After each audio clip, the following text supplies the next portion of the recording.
Pourquoi faire des monographies et surtout comment les faire? Et d'ailleurs, qu'est-ce qu'une monographie? Cette dernière question peut paraître surprenante, mais vous allez voir qu'en phytoaromathérapie, on a un peu détourné le terme monographie.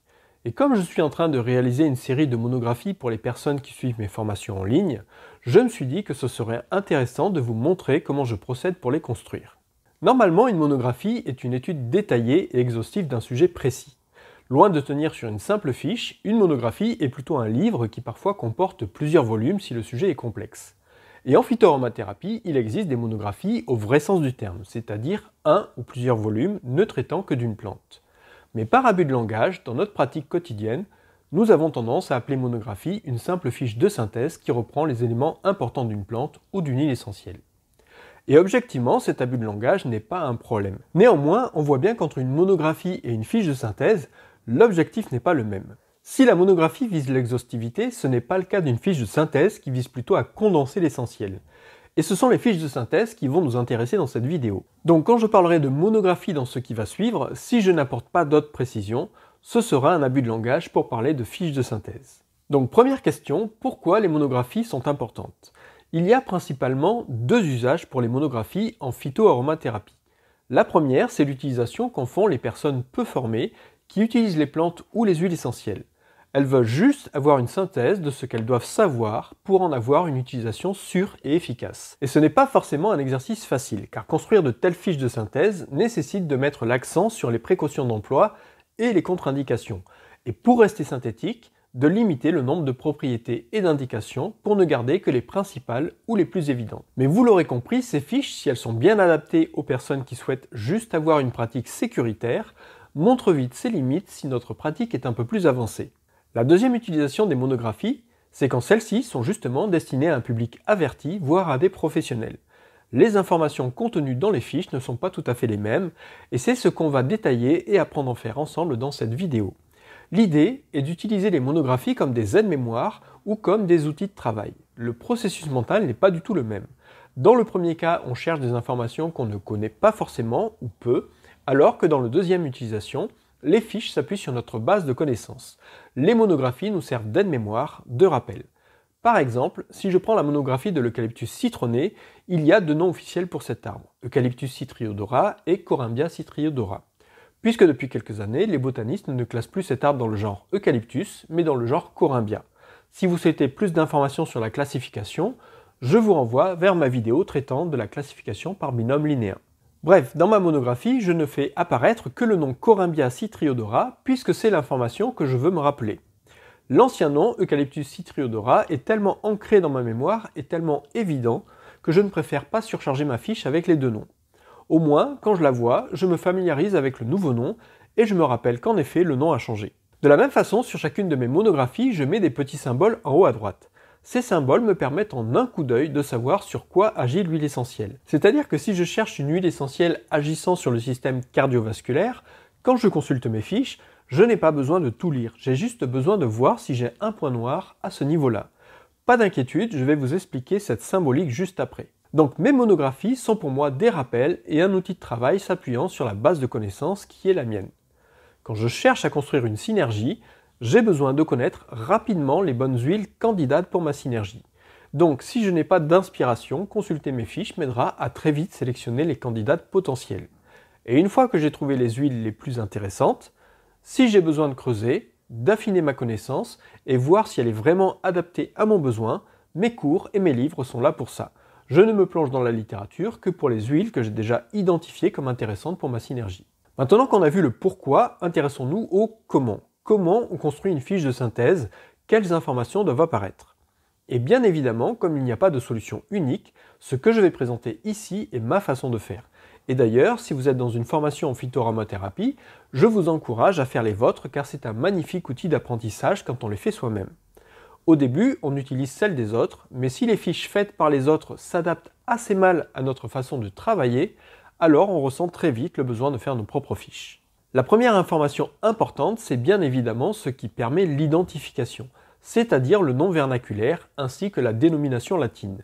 Là encore, on voit l'intérêt de ne pas surcharger la fiche. Chaque plante possède plusieurs noms vernaculaires et plusieurs noms latins. Ce ne sont pas des informations que j'utilise pour construire mes synergies, donc je me limite aux noms vernaculaires que j'utilise et aux noms latins que je trouve le plus pertinent à mettre. Si j'avais dû faire une fiche grand public, c'est typiquement le genre d'infos que j'aurais dû rajouter.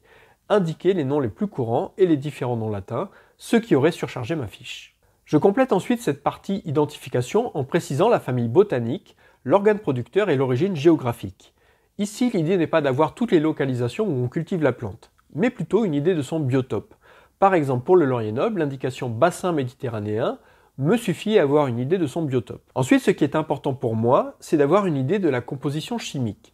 J'indique donc les molécules principales que je regroupe en famille chimique. Là encore, je ne cherche pas à détailler précisément la composition que je sais trouver si j'en ai besoin, je veux juste avoir un rappel des principales molécules donnant à l'huile essentielle ses propriétés. Informations qui me servent quand je réalise une synergie pour voir si je ne fais pas de doublons ou pour faire des associations intelligentes. Ensuite, je mets un rappel des principales propriétés que je mets en regard des principales indications. Si j'ai sélectionné la fiche, un coup d'œil rapide dans cette partie me permet de confirmer la pertinence de mon choix ou pas. Partie importante également, j'ai besoin d'avoir les principales contre-indications et précautions d'emploi. Là encore, il ne s'agit pas d'être exhaustif, mais un simple coup d'œil sur cette partie me permet de savoir si je dois apporter une vigilance particulière et creuser un peu plus dans la littérature si besoin. Dans cette partie-là, des petits symboles pour savoir si je peux utiliser l'huile par voie orale, cutanée ou en diffusion olfaction. Et puisqu'on parle de symboles, je vous explique maintenant les symboles que je mets en haut à droite. Mais je vais faire une petite digression pour planter le décor. En médecine, on raisonne beaucoup en système. Système digestif, système cardiovasculaire, etc. Chaque système ayant ses spécialistes. Mais si vous vous intéressez aux médecines dites alternatives, vous entendez plutôt parler de sphère digestive, sphère cutanée, etc. Alors je ne sais pas vous, mais moi, je me suis souvent demandé pourquoi dans les médecines alternatives, au lieu de parler de système, on parle de sphère. Comme on comprend intuitivement ce que ça veut dire, on ne se pose pas vraiment la question de savoir pourquoi on emploie le mot sphère. On se dit sphère ou système, c'est pareil. Mais bon, vous le savez, j'aime comprendre et creuser un peu. Si on parle de sphère au lieu de système, c'est pour reprendre le langage de la systémique. En gros, avoir une approche systémique, c'est analyser un phénomène en le voyant comme un système composé, lui-même de sous-systèmes interconnectés. Et interconnecté est un mot important en systémique. Donc, dans les diagrammes systémiques, on fait beaucoup de bulles représentant ces sous-systèmes. Et l'interaction entre ces sous-systèmes est souvent représentée soit par des connexions, soit par des cercles se chevauchant. L'exemple que vous connaissez sûrement est cette représentation de l'Ikagi ou Ikigai, je ne sais pas exactement comment on dit, donc où l'Ikagi est la partie commune entre les 4 cercles ou sphères. C'est quand les 4 sphères interagissent ensemble qu'apparaît l'Ikagi. En médecine holistique, on envisage la santé de manière globale. Les différents sous-systèmes du corps humain interagissent entre eux. Cet emprunt à la systémique nous fait donc parler de sphère plutôt que de système. La notion de sphère induit donc une dimension systémique qui fait que chaque système ou sphère n'est jamais totalement indépendant. Mais revenons à nos symboles. L'idée de ces symboles est de représenter chacun des sous-systèmes du corps humain, en n'oubliant pas qu'ils interagissent entre eux. Sans surprise, j'ai représenté la sphère cutanée par un cercle, le système ostéomusculaire par une croix dans ce cercle, comme si c'était la structure qui tenait l'ensemble. Et surtout, ça me permet de faire apparaître 4 cadrans dans lesquels je vais mettre d'autres sous-systèmes. Le système respiratoire, le système cardiovasculaire, le système digestif et le système urogénital. Donc, dans ce symbole, j'ai 6 sous-systèmes. Quand mon huile essentielle agit sur un ou plusieurs sous-systèmes, je le fais apparaître ici. Par exemple, ce symbole me dit que l'huile essentielle agit sur le système ostéomusculaire, le système digestif et le système respiratoire. Ce symbole me dit que l'huile agit sur le système cutané, le système digestif et le système cardiovasculaire. Bref, vous voyez l'idée. Le deuxième symbole reprend le même principe, mais là, vous voyez qu'il y a un cerveau au milieu. Il s'agit du système nerveux, du système immunitaire et du système hormonal. 3 systèmes fortement interconnectés. Et donc en un coup d'œil, je vois sur quoi agit l'huile essentielle. Si j'ai plusieurs fiches sous les yeux, rien qu'en voyant le coin supérieur droit, je peux déjà opérer une sélection. Et si je veux des précisions, je retourne ma fiche. Dans le verso de ma fiche, j'indique pas forcément de manière exhaustive comment l'huile essentielle agit sur le système considéré. Si quand j'ai créé mon symbole, j'ai indiqué une action sur un sous-système particulier, je trouverai une petite explication au verso de ma fiche.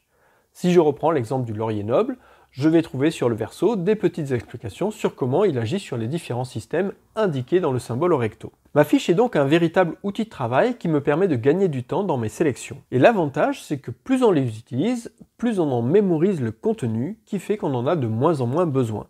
Et quand on les consulte, on va directement à l'info essentielle. Et ce sont ces fiches que je suis en train de mettre au propre pour les mettre à disposition des personnes qui suivent mes formations en ligne. Et si vous découvrez ma chaîne et que vous ne connaissez pas encore mes formations en ligne, vous pourrez les découvrir en suivant le lien en description de la vidéo. Pour les personnes déjà inscrites à mes formations, vous trouverez bientôt les monographies dans un module à part auquel vous aurez bien évidemment automatiquement accès quelle que soit la formation que vous avez achetée. Prenez bien soin de vous et à bientôt pour une prochaine vidéo.